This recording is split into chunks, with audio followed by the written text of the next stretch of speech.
Құрметті менің оқырмандарым, көрермендерім, ағылшын тіліндегі сабақтарымызды ары қарай жалғастырамыз.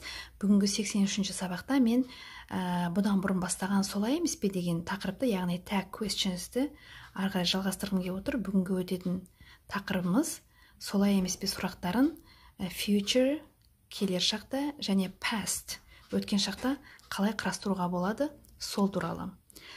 Бұл екі future and past tense туралы мен сіздерге бұдан бұрын түсіндіргенмін.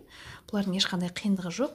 Сондықтан да бүгінгі сабақта да сіздерге сондай қатты қиындық келтірмейді деп ойлаймын. Сонымен, бұған дейін өздеріңіз үйренгендей, солай емес пе деген сұрақ қойғанда, сөйлемнің бірінші жағы болымды болса, екінші жағы болымсыз болады. Мысалы үшін, will болымды түрі, болашақтағы, келер шақтағы, болымсыз түрі will not болады. Ал ауызекі тілде біз оны won't деп қысқартамыз. Керісінше, егер сөйлемнің бірінші жағы болымсыз болса, яғни will not болса, ауызекі тілде won't, екінші жағы will болады. Сөйлемге қарайық.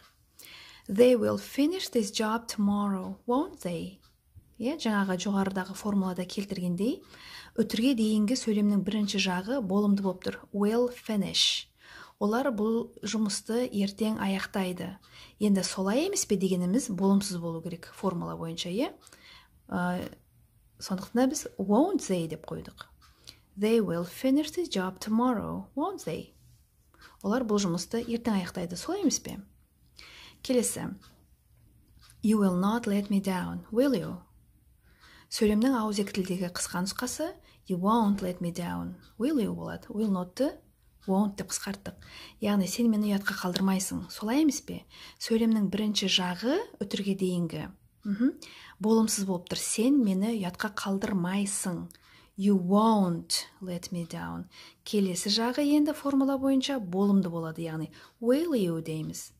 Бүгінгі мынау жаңа сөз, сіздер бұрын естімеген шығарсыздар мүмкін. Let somebody down. Біреуді ұятқа қалдыру, біреудің сенімін ақтамау. Let дегеніміз бұрыс етістік, оның үш формасы да let болады. Тағы бір мысал келтіре кетейін, түсінікті болу үшін. You let your brother down yesterday. Сен кеше бауырыңды ұятқа қалдырдың. Бізде қазақ тілінде келер шақта ұятқа қалдырмайсың, сосын өткен шақта ұятқа қалдырдың деп өзгерді бұл етістік, бірақ ағылшын тілінде let болып сол қалпында қалды. Ағылшынның бір оңайлығы міне осында. Ары қарай кеттік. Our children will not live in this house, will they? Our children won't live in this house, will they? Біздің балаларымыз бұл үйде тұрмайтын болады. Солай емес пе? Өтірге дейінгі бөлікте сөйлемде болымсыз етістік түрге will not live in this house. Келесі жағы енді сәйкесінше болымды болу керек. Will they? Ары қарай кеттік. Енді осы солай емес пе деген сұрақты өткен шақта қоямыз. Өткен шақтың мынандай көмекші сөздері бар, өздеріңіз білетін. Did, didn't. Оның толық түрі did not. Бұл сөздердің мағынасы жоқ. Бұлар тек өткен шақта болымсыз және сұраулы сөйлемді құрағанда көмекші етістік ретінде қолданылады. Келесі етістіктер was, were. Was жекеше түрде қолданылады, were көпше түрде қолданылады. Біреудің бір жерде болуы өткен шақта. Олардың болымсыз түрі was not, were not.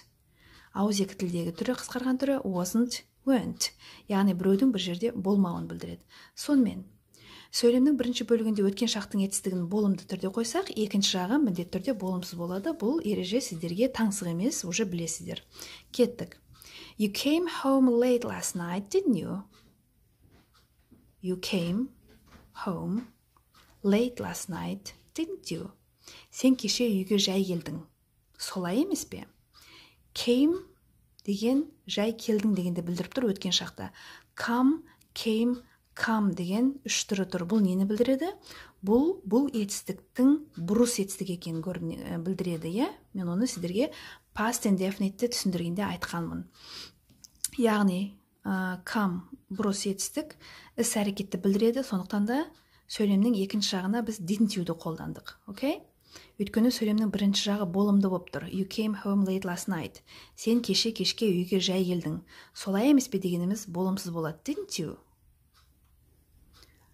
Ары қарай кеттік. You were at the disco, weren't you? Сен дискотекада болдың. Солай емес пе? You were at the disco. Сен дискотекада болдың. Болымды. Солай емес пе? Болымсыз болады. Weren't you? Отрицание яғни. They didn't go to school yesterday, did they? Олар кеше мектепке барған жоқ. They didn't go to school yesterday. Солай емес пе дегеніміз енді болымды болады. Did they? Өйткені сөйлемнің бірінші жағында біз didn't деген болымсыз етістікті қолдандық. Okay? Келесі. They didn't go to school yesterday, didn't they? Деген сұрақ қате. Екі жағында бірдей болымсыз немесе екі жағында бірдей болымды қылуға болмайды. Егер біз tag questions, яғни солай емес пе деген сұрақ қойып отырсақ. Окей, осыны еске сақтаймыз.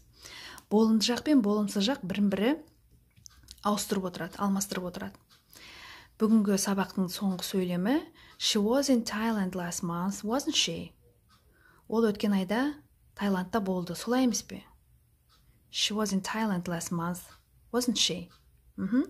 Was болды, болымды сөйлем, wasn't she, болымсыз сөйлем.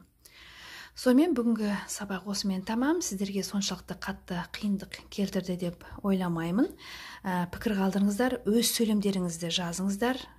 Пікір қылып мен тексеріп сіздерге айтамын кімдікі дұрыс, кімдікі бұрыс екенін. Сонымен сабақ ұнаса лүпіл басамыз, пікір жазамыз. Келесі кездескенше сау болыңыздар.